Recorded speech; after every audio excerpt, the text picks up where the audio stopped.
다음 저기 리더님을 소개할 건데요. 제가 지금 미리 못 들어가지고 죄송합니다. 다음 저기 저희 사업 설명을 해주실 리더님을 소개하겠습니다.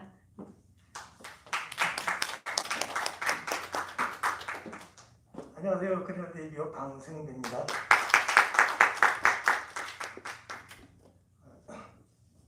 너무 대단하신 설명을 듣고 나니까 쫄려서 무슨 얘기를 또 어떻게 해야 될지 모르겠고요. 저는 제 소개를 간단히 드리면 원래는 선생입니다. 선생으로 과학 선생으로 출발했다가 출발과 동시에 그만둬 버렸어요. 제약회사의 연구소에서 좀 있다가 그러다 보니까 제가 제약회사에서 했던 게 뭐냐면 진코민 연구를 했었거든요. 은행이 추출을 해서 그래서 이제 건강에 기여를 하겠다는 아주 포부를 가지고 들어갔는데 그것도 좀 장난이 아니더라고요. 근데 그것도 포기를 하고 그리고 새로운 직업을 향해서 또 떠났죠. 그래서 이제 내가 돈을 좀 벌어야 되겠다 해서 필드로 뛰어야 되겠다. 그래서 이제 왜냐면 제가 연구소에서 굉장히 힘들었는데 돈을 못 벌었거든요.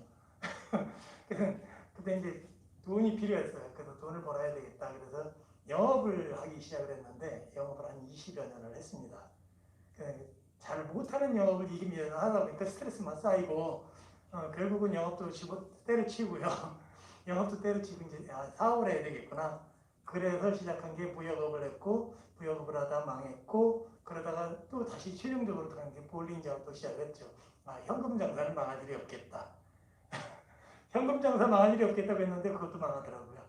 시대의 흐름에 따라서 볼링장이 손님이 줄어들기 시작하니까요. 그것도 망하더라고요. 그때 느꼈죠. 시대를 잘 읽어야 되는구나. 시대를 읽지 못하면 결국은 무슨 일을 해도 성공할 수가 없다라는 걸 그때 느꼈습니다. 그 와중에 제가 아메이라는 사업을 전달을 받았는데요. 거기서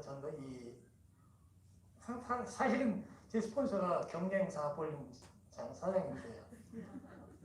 저랑 약 한 100m밖에 안 떨어져 있는 곳에 제가 그 볼링장을 죽이겠다고 들어가는 사람이니까 장소 지역적으로나 아니면 뭐 여러 가지 조건으로 굉장히 제가 유리한 조건으로 가지고 들어가서 저 볼링장을 죽이고 내가 전부 천하통일을 해버리면 굉장히 나는 이쪽 업계에서 좀 두각을 나타낼 수 있겠다 했는데 마찬가지로 그렇게 쉽지 않더라고요. 그래서 결국은 굉장히 어려운 상황이 왔는데 그 상황에 저희 스폰서님께서 오셔가지고 저한테 하는 말씀이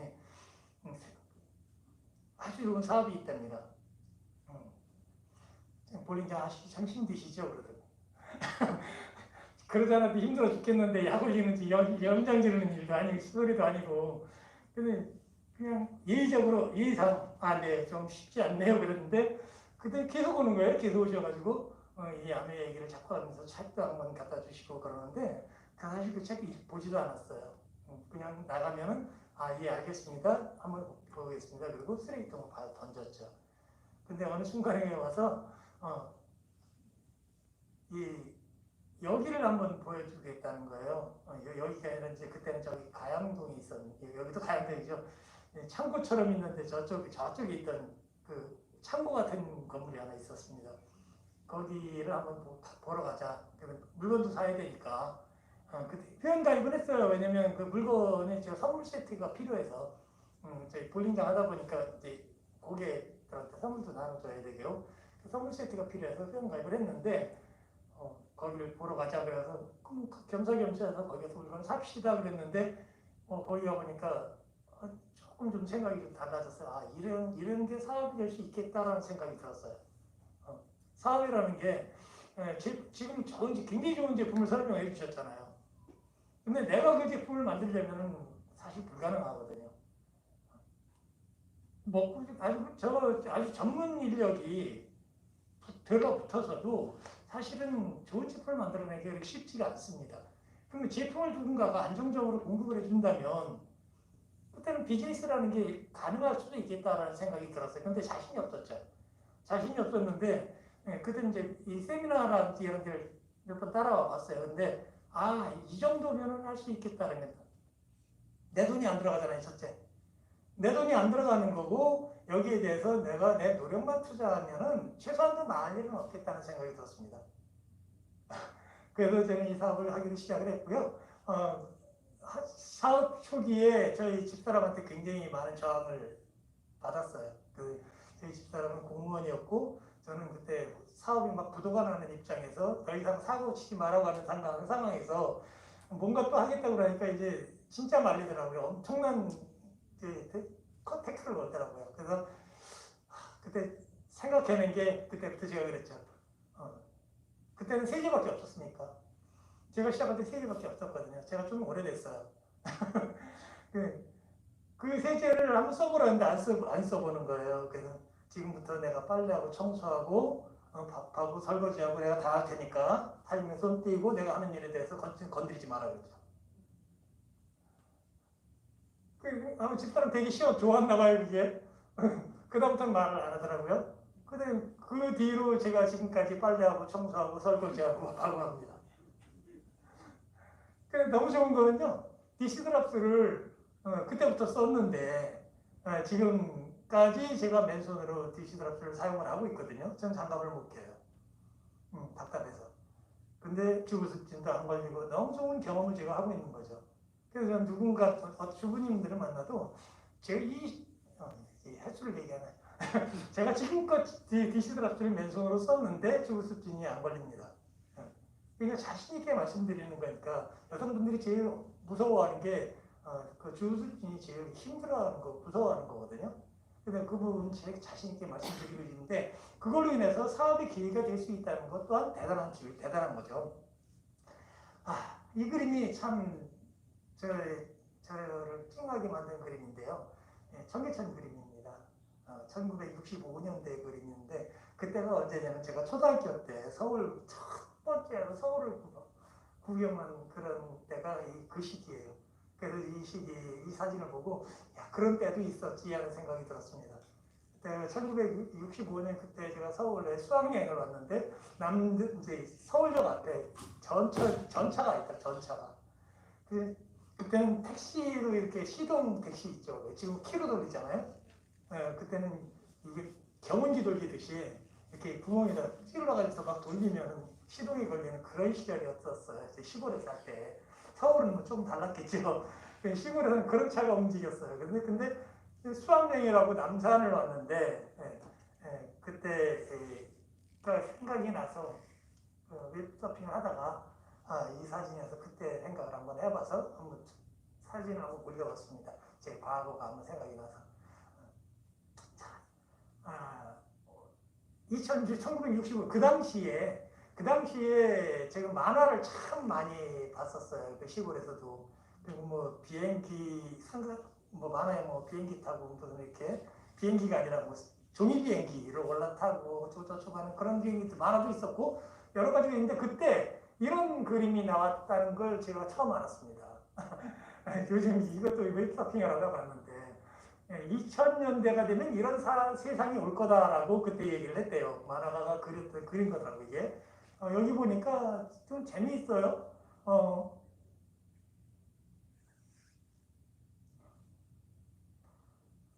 전기차가 나온다고 그때 얘기를 했대요.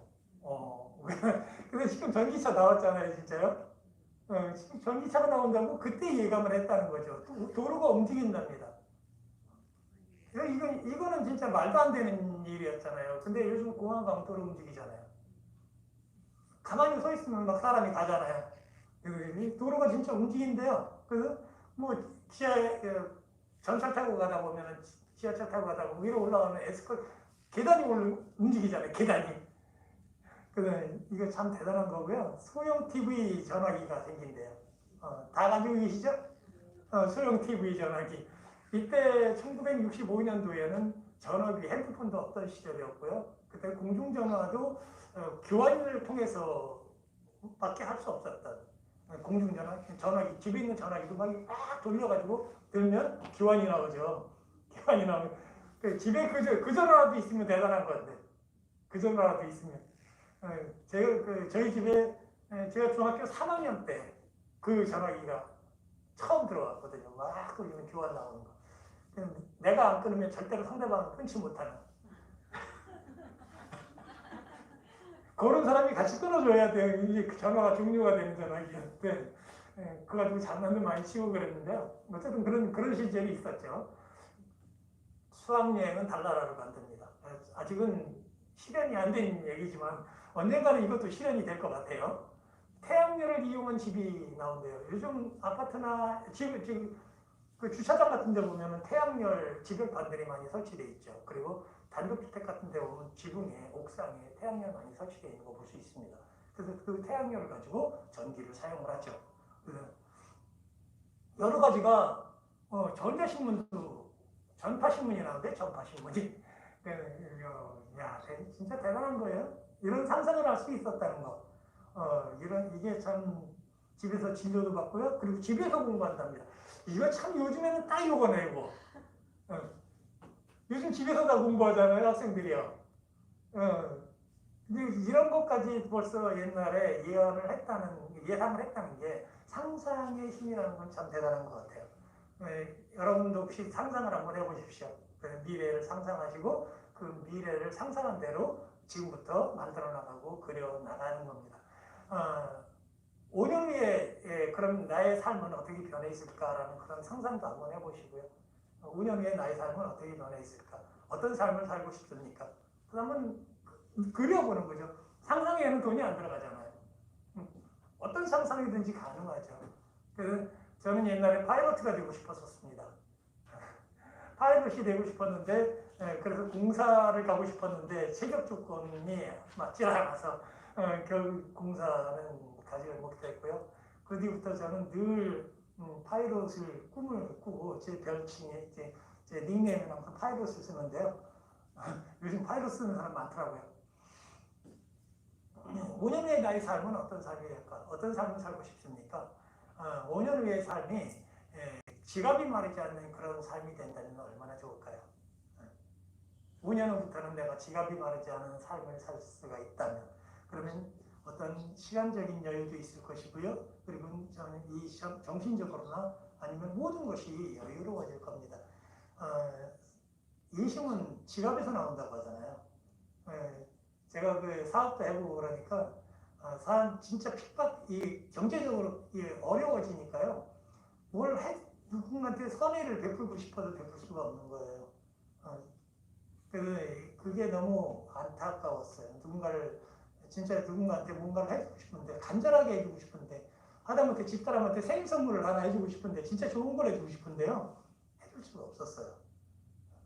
당장 오늘 내가 나가서 갚아야 될 돈이 있기 때문에 내 주머니에 있는 돈을 그런데 쓸 수가 없었습니다.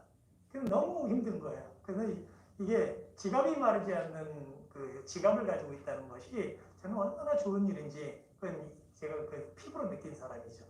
그래서 저희 집사람은 공무원이거든요. 그래서 공무원 이제 정년퇴직을 했습니다.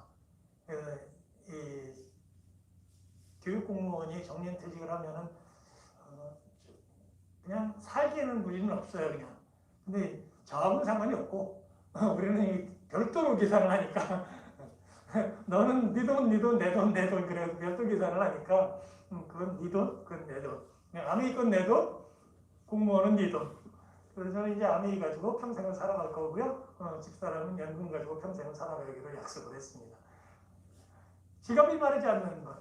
연금을 받아보니까, 집사람이 연금을 받아보니까 그런 게 굉장히 좋은 거 봐요. 이제는 인정을 해요. 아메이가 바로 이런 거였겠구나라는 걸 이제 지금 인정을 합니다.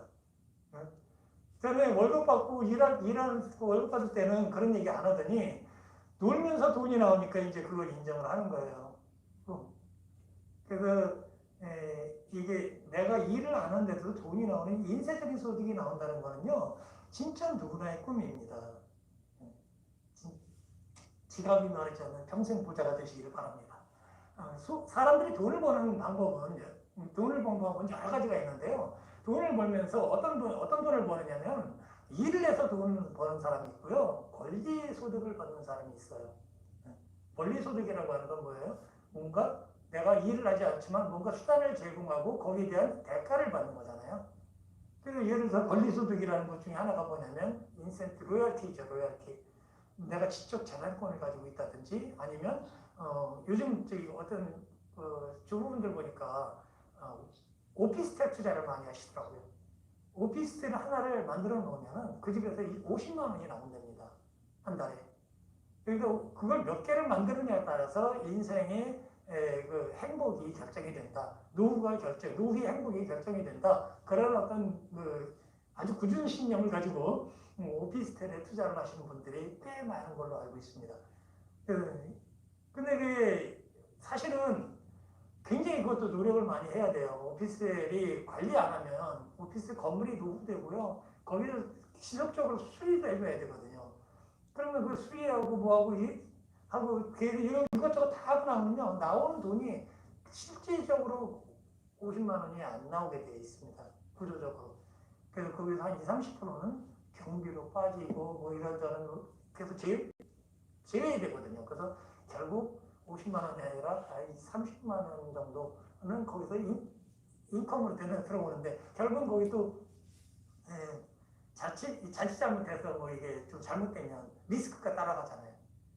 그 리스크 감안하면 굉장히 좀 어려운 것이 바로 어떤 부동산 투자다라고 얘기했는데 어쨌든 권리소득은 그런 거 같아요.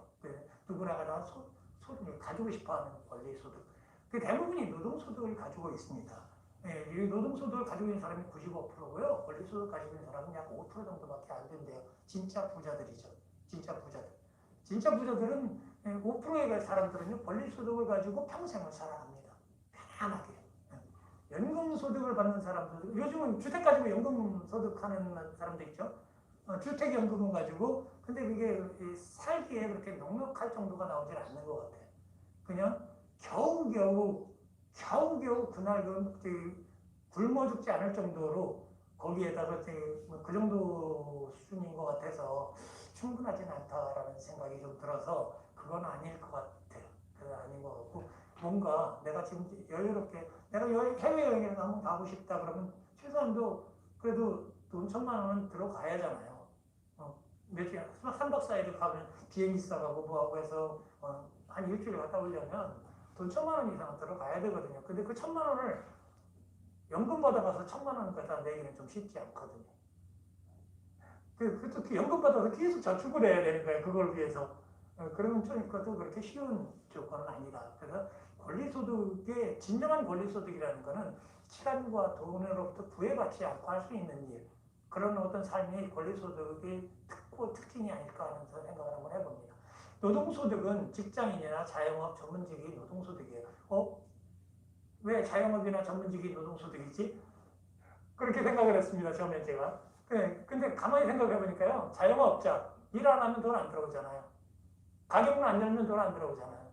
그러니까 노동소득 맞습니다. 내가 내 노동을 거기다 투자를 해야 되는 거죠. 전문직, 일 안 하면 돈 안 들어오더라고요. 의사가 놀면 돈 들어오나요? 저희 집사람 친구가 치과 의사인데요. 남편이 누구 이름 얘기 안 했으니까 괜찮은 것 같아. 남편이 평생 사법고시만 보다가 평생을 보낸 사람이 하나 있어요. 그 남편 그 사법고시에 패스해서 거기에서 부귀영화를 누리고자 했는데 진짜 한 20년 사법고시를 도전을 했나 봐요. 근데 결국은 안 됐습니다. 그리고 뭐 법무사 쪽으로 또 방향을 틀었는데 그것도 이제 나이가 들면 그것도 쉽지 않은가 봐요.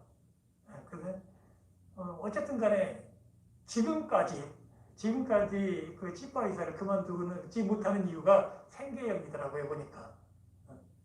그 집안을 꾸려나가야 되는 생계형이기 때문에 우리 집사람을 만나면 너를 보니까 부럽다라는 얘기를 하는 거예요. 자기는 아직도 일을 해야 된다라는 얘기를 하는 거예요. 그래서 노동이죠, 그죠?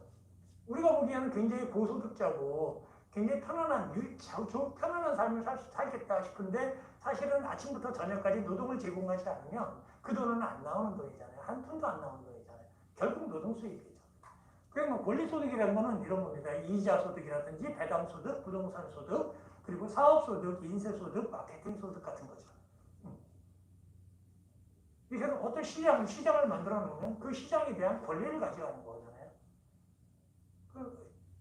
그런 요즘 이제 그런 걸 가지고 있는 사람이 별로 없죠.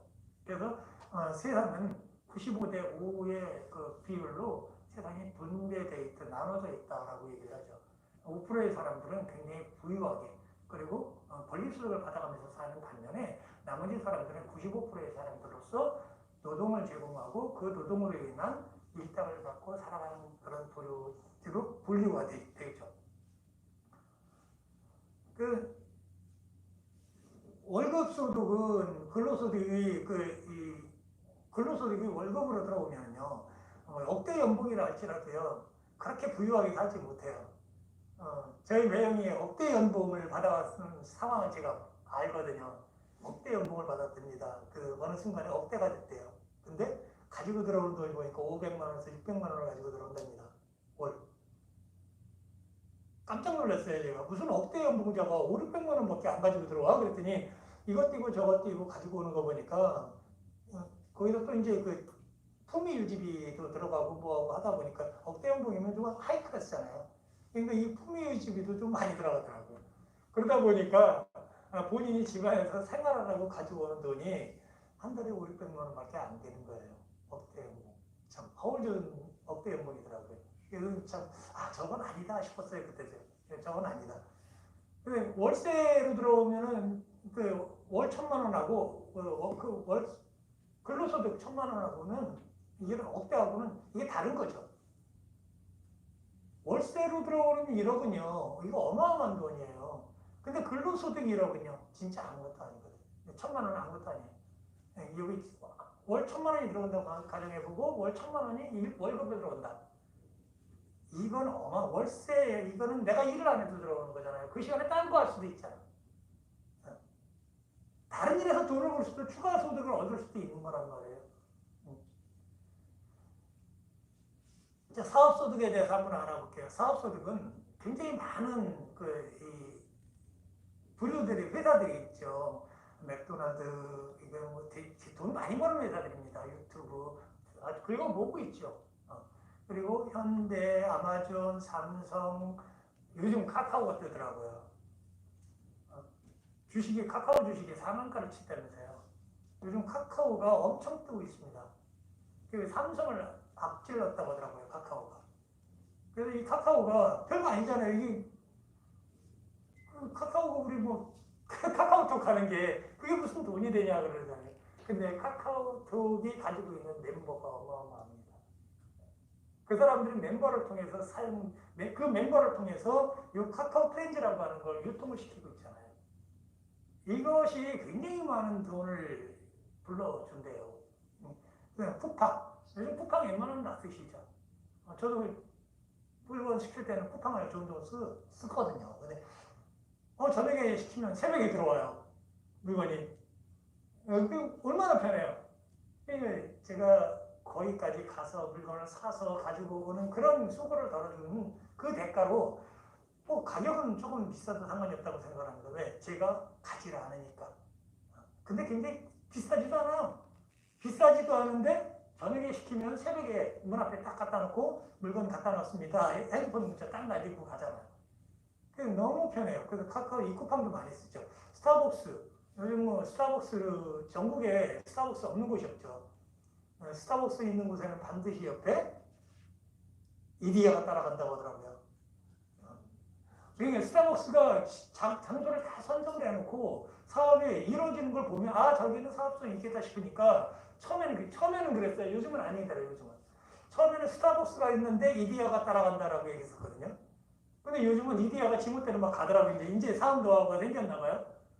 그 스타벅스와 이디야는 붙어 다닌다고 했는데 요즘 그렇긴 해요. 비슷해요. 지리적으로 보면 스타벅스가 있으면 쭉 근방에 보면 반드시 이디야가 있더라고요. 자, 아마존은 뭐 미국에서 유명하죠. 우리나라 쿠팡처럼. 우리나라는 쿠팡이고 미국에는 아마존이죠. 없는 물건이 없을 정도로. 제 친구가 미국에서 화장품 가게를 하고 있는데요. 화장품 가게를 6개를 하고 있어요. 근데 아마존에 들어가야 되는데 들어갈 방법이 없답니다. 지가 만든 제품이 아니니까. 자기가 만든 제품이 아니라 대리점을 하고 있으니까 아마존에 물건을 납품할 방법이 없는 거예요. 그러면 이제 이것도 문제가 심각하다. 자기도 이제 자기 일이 자기 앞날이 걱정이 되는 거예요. 아마존이 너무 뜨니까 모든 없는 물건이 없이 다 있으니까 모든 사람들이 아마존으로 간다는 거죠. 그죠? 지금 쿠팡이 어마어마하게 컸죠. 모든 사람들이 거의 쿠팡으로 많이 몰린단 말이에요. 지금 미국에 상장까지 했잖아요. 쿠팡이 미국 증시에 올라갔잖아요. 그 정도로 쿠팡이 우리나라가 떠버렸거든요. 그래서 이 쿠팡 참 대단한 거네. 자, 코스트코는 이거는 진짜 이게 저는 이거하고 아메리카 비교를 좀 하는데요. 코스트코도 자기 생산 제품이 없어요. 생산해서 물건 파는 회사가 아닙니다. 그래서 좋은 물건을 중개를 해주는 거죠. 중개를 해주는데 물건값에서 돈을 남기는 게 아니라 회비에서 이익을 취하는 회사예요. 1년에 3만 원, 4만 원에서 8만 원, 9만 원, 10만 원까지 회비를 받거든요. 회비를 받아서 그 회비로 이익을 챙기고 그리고 물건값은 저렴하게 공급하면서 회원을 모집을 하죠. 그런데 그 회비를 내면서 돈을 내면서 어마어마한 회원들이 몰려가요. 이 코스트코 회장님이 굉장히 어려운 시기에 일환데요. 우리나라에 런칭을 했습니다. 우리나라의 양재동에 처음 1호점을 런칭을 했는데요. 그때부터 코스트코가 피기 시작했대요. 그래서 이 회장님이 한국을 쳐다보면 눈물이 난다고 합니다. 본인이 망해가는 입장에서 한국에서 회원이 급속도로 늘어나기 시작을 해서 그게 지금 그 전 세계적인 명성을 떨치는 그런 회사로 다 자리를 잡았다는 거죠. 그래서 코스트코 회장님이 한국을 쳐다보고 있으면 한국 얘기를 들으면 눈물이 난다라고 얘기를 해요. 이거 싫어합니다. 이거. 롯데리아는 뭐 우리나라 대표 체인 브랜드 중에 하나죠. 이런 것들이 기업형 네트워크죠. 기업이 직접 네트워크를 형성하고 기업이 형성된 네트워크를 통해서 그 수입을 창출해 나가는 그런 기업형 네트워크라고 볼 수 있는 거죠. 그럼 개인은 이런 네트워크를 가질 수 없느냐? 가질 수 없죠. 돈이 없으니까요. 사실 그게 이제 옛날에는 그런 것이 정상이었어요. 가질 수 없습니다. 근데 요즘 인터넷이 너무 발달하다 보니까 인터넷을 통해서 네트워크를 만들어 나가기도 하죠. 그래서 이제 아메이는 이런 기업형 네트워크가 아니라 아메이 자체는 기업형 네트워크이죠. 그러니까 기업형 네트워크를 회원들과 공유하는 시스템이지. 예를 들어서 쿠팡 네트워크잖아요. 쿠팡 네트워크인데 이 네트워크를 소비자와 공유하지는 않지 않습니까? 이건 쿠팡 소유예요. 소비자는 이 네트워크를 이용할 수가 없습니다. 이 네트워크를 이용할 수 있는 단 하나의 방법은 소개하면 조금 코미션 좀 받는 거예요. 내가 누군가한테 소개를 하면 약간의 코미션을 줍니다. 코스트코도 마찬가지죠. 제가 돈을 내고 8만 원짜리를 그 회원 가입을 하면 캐시백이 조금 더 많이 들어와요. 4만 원짜리 캐시백은 회원 카드는요 캐시백도 없습니다. 그냥 물건을 살 수 있는 자격만 있을 뿐이에요. 네트워크는 어떻게 만들어지는가요? 부자들은 이런 식으로 네트워크를 형성해서 연결을 하죠. 소비자를 전부 연결을 합니다. 그래서 네트워크는 연결한다라고 해서 연결한다. 연결하면 권리소득이 발생하는 건데요. 부자들은 옛날부터 네트워크가 돈이 된다는 걸 알았어요. 얘네 SK 경우를 한번 보면 SK가 옛날부터 뭘 했냐면 회원을 모집을 하기 시작했잖아요. SK OK 캐시백을 가지고 회원을 모집을 하기 시작했잖아요. 그래서 OK 캐시백이 사실 돈 안 됩니다. 큰 돈 안 되는데도 그게 굉장히 큰 돈을 주는 것처럼 홍보를 하잖아요. 그래서 모든 사람들이 OK 캐시백에 가입을 하게 만들었어요, 옛날에요. 그래서 그 OK 캐시백 그래가지고 이제 네트워크를 형성하기 시작을 했죠. 그리고 이제 그걸 가지고 그 지명도를 가지고 뭐 했냐면 전화 서비스를 시작을 했죠. 옛날에는 전화 서비스가 삐삐라고 혹시 들어보셨나요? 삐삐가 처음 나왔을 때 제가 이게 무역회사 다닐 때인데 그때 누구나 다 이 삐삐를 여기다 차고 다녔어요.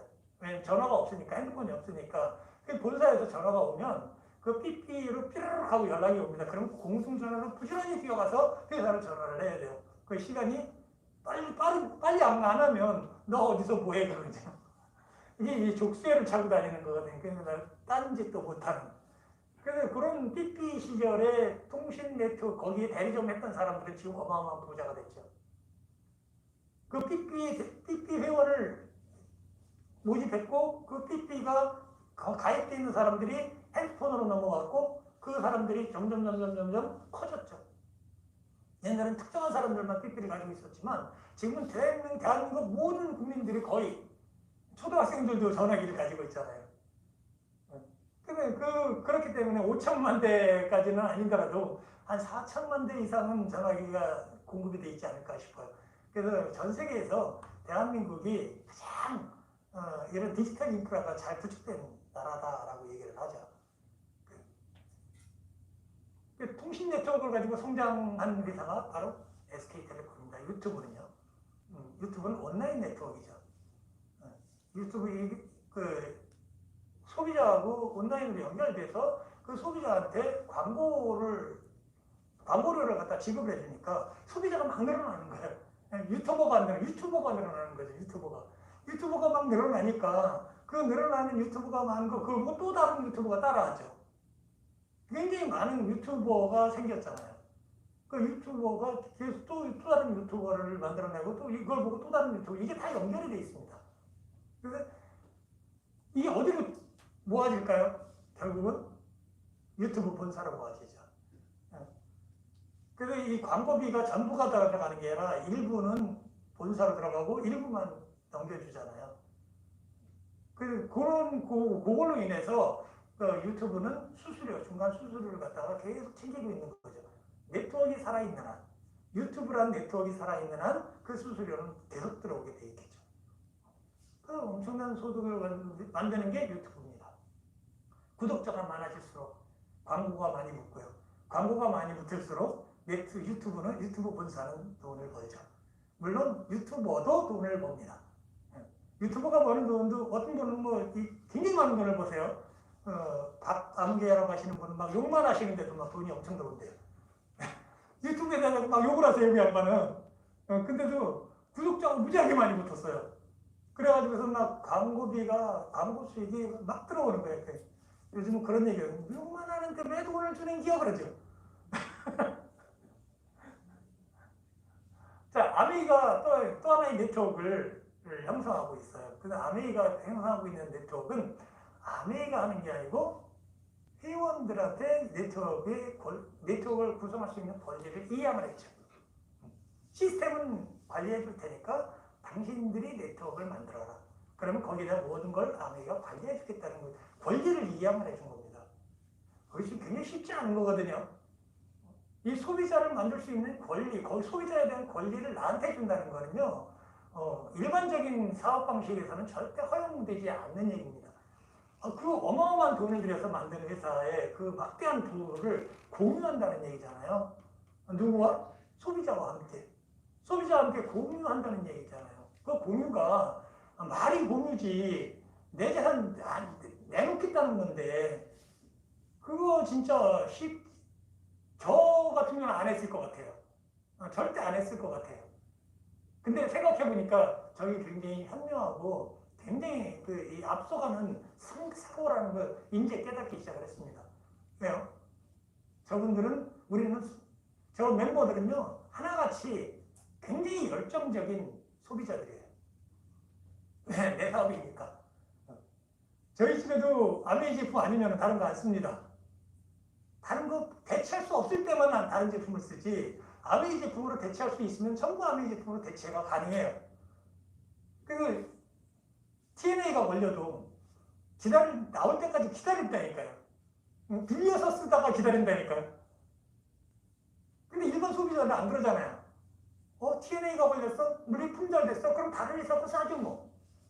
대체가 가능하다는 거죠. 근데 아메이 고정 고객을 만들어 놓잖아요. 아메이 회원들을 고객 멤버라고 구성시켜 놨더니 아메이 회원들은요, 대체를 안 해요. 빌려서 쓸지언정 다른 회사 제품을 안 쓴다. 그러니까 회사 입장에서 엄청난 고정 고객을 만든 거죠.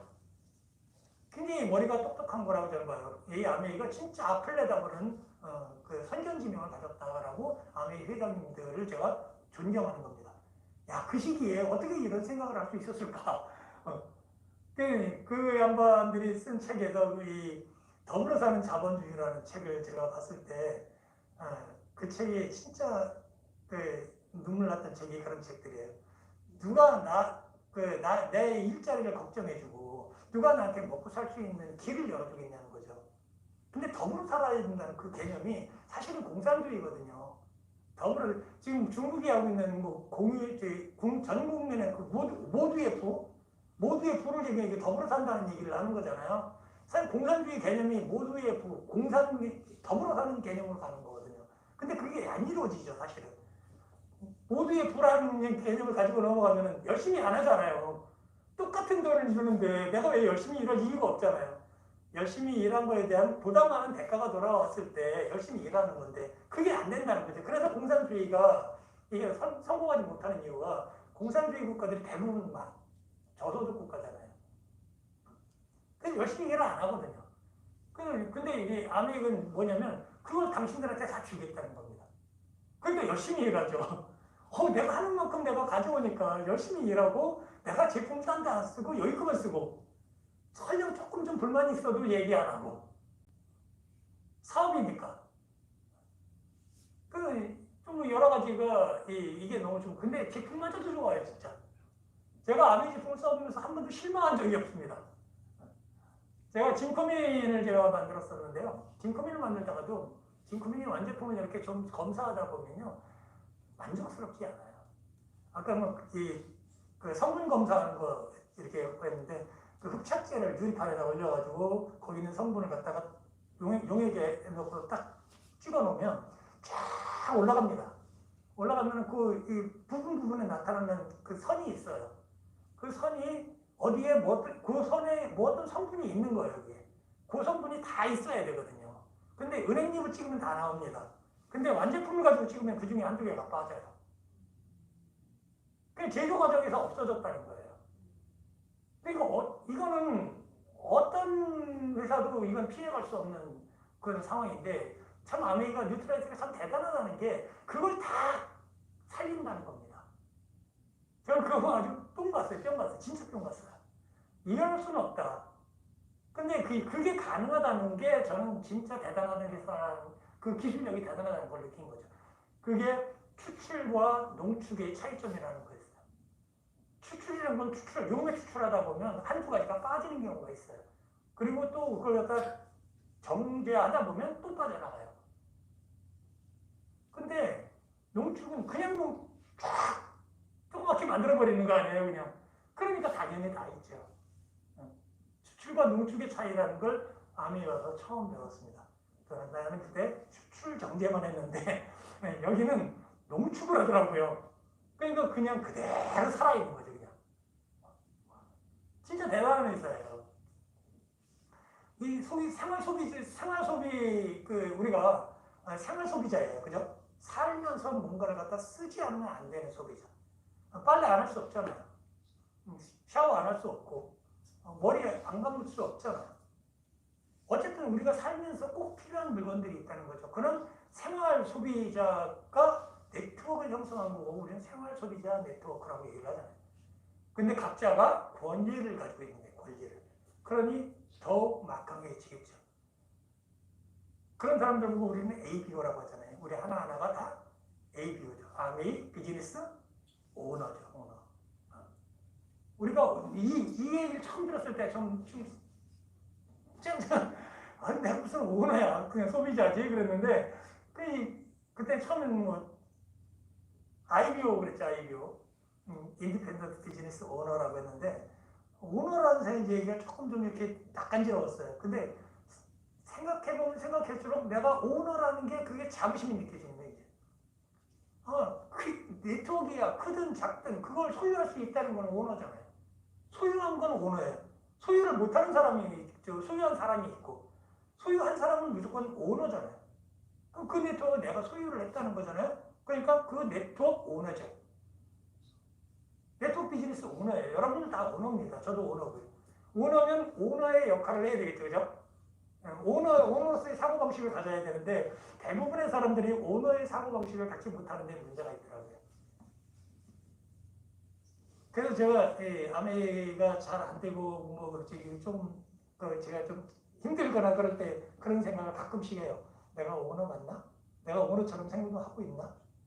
근데 가만히 생각하면 내가 오너처럼 행동하고 안 하고 있을 때가 더 많은 것 같아요. 그래서 늘 자기 자신을 이렇게 돌이켜보고 이렇게 반성하고 하는 시간을 저는 가끔 가져봅니다. 자, 코스트코하고 아미하고 제가 비교하는 게요. 둘 다 소비자 네트워크를 가지고 있는 회사이기 때문에 제가 비교를 하고 둘 다 생필품을 가지고 핸들링을 하고 있습니다. 자, 코스트코가 포인트 1%를 줘요. 그냥 주는 게 아니고요. 8만 원짜리 회원을 가입해야 줍니다. 지금도 8만 원인지는 모르겠어요. 제가 저기 회원 가입할 때는 8만 원이었어요. 그때는. 저는 3만 5천 원짜리 가입을 했었는데 8만 원을 가입하면 1%를 준답니다. 구매 비용에. 뭐 내가 그거 가지고 사업을 할 수는 없고 비즈니스를 할 수는 없고 내가 산 구매 금액의 1%를 캐시백 시켜주겠다는 거예요. 그것만 해도 굉장한 거죠. 1% 캐시백 시켜준다는 게 어마어마한 거거든요. 그래서 회원들이 아주 벌떼처럼 몰려들었다니까요. 8만 원짜리 회원으로. 회원들이 보통 한 달에 8만 원짜리 회원들은 보통 난 많이 사니까 그러고 가는 거예요. 한 달에 50만 원 저거 금방 씁니다. 진짜 가면 고기 하나만 사도 얼마 제 강아지 때문에 주로 자주 갔는데 강아지가 지금 이제 제 곁을 떠나서 갈 일이 별로 없었어요. 거기 가면 그냥 보통 보면 그 바구니 가득 채워가지고 나와요. 굉장히 크죠, 코스트코 거는. 그 코스트코를 거의 다 채워가지고 나옵니다, 대부분이. 그냥 빈손으로 한두 개 딸랑딸랑 들고 나오는 사람이 없어요. 그러면 왜 자꾸 그 큐를 키우냐면, 그걸 키우면요, 그걸 채우고자 하는 욕망이 생긴대요. 그래서 이 대형마트들이 바구니를 자꾸 크게 만드는 것 같더라고요. 그래서 사람들의 어떤 욕심, 거기 어딘가 빈 것 같아. 이거 하나 더 넣어야 될 것 같은 느낌. 그래서 그걸 하나를 더 집어넣고 나오게 만들어 놓은 거죠. 그러니까 코스트코에서 사람들이 보통 한 50만 원 쓴대요. 이게 VIP들이. 다 50만 원씩 쓰면 1%니까 5천 원 정도 주겠죠. 다른 사람들도 마찬가지예요. 추천한다고 해서 더 주는 건 아니죠. 추천은 가능합니다. 추천은 가능하지만 소속은 어딜까요? 코스트코에 소속돼 있어요. 나한테 소속돼 있는 게 아니에요. 나한테 권리가 넘어오질 않았어요. 추천은 가능합니다. 근데 권리는 안 넘어와요. 자, 아메이는 어떻게 해요? 아메이는 3%에서 35%를 준답니다. 어떻게 해요? 이게 참 묘한 거라니까요. 자, 회원이 똑같이 50만 원을 썼다고 하면 쓸 수 있어요. 똑같은 소비를 했다고 가정을 하는 겁니다. 그러면 50만 원이면 3%를 줘요. 그래서 15,000원을 주죠. 15,000원을 줘요. 근데 아메이 회원들이 가지고 있는 게 뭐냐면 추천권을 가지고 있어요. 추천권. 추천하면은 그 사람의 매출도 내 매출에 포함시켜서 보너스에 영향을 주는 거예요. 그래서 소개를 했습니다. 추천을 했어요. 추천을 했더니 B와 C가 나오고 C도 추천해서 D와 E가 나왔어요. 계산을 한번 해보면요. 이렇게 나와요. 똑같은 250만 매출입니다. 250만 매출인데 여기는 코스트코의 매출이에요. 여기도 물론 아메이의 매출입니다. 그죠? 아메이 매출 250만이에요. 근데 이 250만 중에 A의 매출액도 250만이라는 거죠. 아메이가 250만 원인 이것만 인정이 되는 게 아니에요. 이거 보니까 A가 다 소개한 거잖아요. A로부터 시작된 네트워크이잖아요. 그러면 A도 전체가 250만 원을 A가 가져가게 돼 있는 거예요. 공유하는 거죠. A와 매출을 공유하는 겁니다. 계산 방식은 이따 구체적으로 나오겠지만 이렇게 공유하는 거예요. 얘는 공유가 안 되죠. 공유가 안 돼요. 전적으로 코스트코에 귀속됩니다. 그렇기 때문에 여기는 개인별로 포인트를 줄 수밖에 없어요. 5,000점, 5,000점, 5,000점, 5,000점, 5,000점. 근데 여기서 이 사람들이 광고를 해도 어차피 5,000점밖에 못 받는데, 그죠? 굳이 적극적으로 광고할 필요가 없겠죠. 근데 여기는 광고했더니 이 금액을 나한테 인정을 해준다네? 그러면은 돈에 관심 있는 사람이라면 광고하겠죠. 광고하고 요거 안 먹을 제품이라면 광고 왜 못하겠습니까? 하죠. 그럼 백화점에 갔더니 저희 집사람이 가끔 그러더라고요. 친구들한테 자꾸 전화하면서 통화를 해요. 오늘 롯데백화점 갔더니 말이에요. 거기에 그 얻어먹는 가게에 옷이 신상이 하나 나왔어요. 그거 너무 이뻐서 내가 사는데 한번 꼭 가봐요. 근데 나중에 보면 그 아줌마도 거기 가서 물건 산 거야. 근데 거기서 보너스 한 푼도 못 받아요. 소개했다고 해서. 근데 나중에 가면은 차 한 잔은 주더라고. 아유, 소개시켜줘서 왔대요. 그래서 커피 한 잔 드릴게요. 그래서 커피 한 잔 갖다 주더라고요. 그런 거 외에는 나한테 인컴이 없어요. 그죠? 그러니까 별로 메리트 없는 짓을 한 거죠. 근데 사람들의 그 특징 중에 하나, 광고하는 자랑질하는 그 특징이 사람들한테 있다니까요. 내가 좋은 거를 했으면 그 좋은 걸 알려주고 싶은 거야. 좋은, 진짜 멋있는 카드도 종류가 여러 가지가 있잖아요. 근데 어떤 사람은 카드가 진짜 고급 카드가 있으면요. 고급 카드는 회비도 비싸요. 그런데 굳이 그 비싼 돈을 지불하면서 고급 카드를 쓰고 싶어 하는 사람이 있다니까요. 어떤 사람은 회비에 따라서 회비 없는 거 찾는 사람도 있겠죠. 근데 대부분 많은 사람들이요. 그 회비를 다 내가면서도 그 고급 카드를 써요. 그게 이 심리라는 거죠. 소비자의 심리라는 거예요. 그래서 여러분들한테, 우리한테 뭔가 혜택이 주어진다면 이 혜택이 될 수가 있다. 그래서 우리 돈이 들어오는데 이렇게 해서 약 30만 원 정도가 들어온다면 어떻게 해요? 괜찮죠. 진짜 괜찮은 거예요. 이런 기회를 제공하는 회사가 바로 아메이라는 거죠. 아메이라는 회사가 이런 기존 유통 방식을 다 없애고 지금 다 설명했어요. 제가 직접 판매를 통해서 이렇게 돈을 네트워크를 형성하고요. 돈을 주는 거예요. 얼마를 줄까요? 이게 실제 데이터입니다. 실제 데이터가 약 2020년도에 1조 2천억의 매출을 일으켰고요. 그리고 보너스가 4,200억. 4,200억. 4,200억을 회원들한테 뿌린 거예요. 이거 회사가 다 가지고도 할 말 없는 거잖아요. 근데 이거 회원들한테 4,200억을 뿌린 겁니다. 근데 이것이 회원들한테 어떤 사업의 기회가 되는 거고요. 누구나 매일, 그리고 소비자의 입장에서 물건을 쓰고 있습니다. 때로는 스킨 화장도 하고요. 때로는 건강식품도 먹고요. 주방에서도 청소도 하고요. 그리고 애들도 케어를 하고요. 강아지도 키우고 해야 되고요. 그리고 화장실도 가야 되고요. 어쨌든 소비하는 거예요. 근데 이 마트를 어떤 마트에 가다가 이걸 갖다가 아메이마트로 바꿔버리는 거죠. 바꿔버리기만 하면 이 모든 소비가 인컴의 소득원으로 바뀌는 거죠. 똑같은 행동은 똑같았습니다. 근데 마트 하나 바뀌는 행위로 소득원이 바뀌는, 내한테 소득원이 생기는 거죠. 1,000원이 됐건, 10,000원이 됐건, 10만 원이 됐건, 그 금액에 따라서 소득원이 생기는 게, 그래서 이 비즈니스를 하게 되는 근본적인 원인이죠. 아메이. 네트워크 비즈니스의 정상에 섰습니다. 이 회사를 따라올 회사가 없어요. 이 아메이가 각 이 멤버를 모집하고요. 멤버들한테 돈을 벌게 만들어주는 이런 시스템을 가지고 있습니다. 이 멤버들이 각자가 소비자이자 비즈니스 오너죠. 소비자가 곧 사업가가 되는 거예요. 그런 게 세상에 없었습니다. 아메이 소득의 특성 보면 인쇄적인 소득이라는 거예요. 우리 집사람이 인정하는 게 그겁니다. 맨날 노는 것 같은데 돈이 들어온답니다. 요즘 특히 맨날 놀잖아요. 맨날 미팅도 줌으로 하고, 옛날에 여기까지 와야 되는 미팅 한다고 하는데 줌으로 맨날 미팅 한답니다. 근데도 보면은 때만 되면 돈이 들어왔답니다. 그러니까 큰 돈이 아니라 할지라도 그 때만 되면 들어오는 돈이 그게 무서운 거죠. 매달 평생 증가해서 상속되는 돈이 나온다는 거죠. 우리 집사람 연금은요, 애들한테 상속 안 돼요.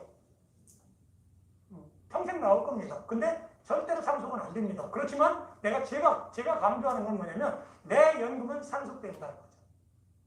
그럼 니께 좋으냐 내게 좋으냐. 애들한테 상속시켜주는 게 좋겠다. 그래서 제게더 좋은 걸로 제게더 좋은 걸로 결론을 내렸습니다. 여러분들이 이 아메이 비즈니스를 진짜 가치를 깨달았으면 좋겠고 다 아시겠지만 누군가한테 이걸 전달할 때 이 진정한 가치를 자신 있게 전달했으면 좋겠어요. 그래서 여러분들도 부자가 되고 저도 부자가 되고 우리 모두 부자가 되는 그런 삶을 누렸으면 좋겠습니다. 감사합니다.